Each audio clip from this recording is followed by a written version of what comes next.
চার কারণে মানুষ নারীকে বিবাহ করে।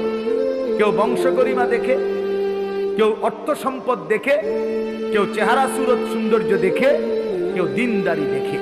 আল্লাহ নবী সাল্লাল্লাহু আলাইহি সাল্লাম এরপরে বললেন, উম্মত, আমি রাসূল তোমাদেরকে পরামর্শ দিলাম, ফাজফার বিজাতিদ দ্বীন, তোমরা দ্বীনকে প্রাধান্য দিও, দিনদারিকে প্রাধান্য দিও, দিনদারিকে প্রাধান্য দিও। তারিবাত ইয়াদাকা, নবীজি বলছেন, হে পুরুষ, হে যুবক, যদি দিনদারিকে প্রাধান্য না দাও, আল্লাহ তোমারে বেইজ্জতি করুক।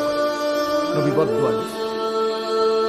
শুধু রূপ দেখে বিয়ে করলাম, শুধু বংশ দেখে বিয়ে করলাম, শুধু অর্থ সম্পদ দেখে বিয়ে করলাম, কোন আখলাক নাই মেয়েটার, চরিত্র নাই, তাহলে তুমি আল্লাহ যেন তোমারে বেইজ্জতি করে।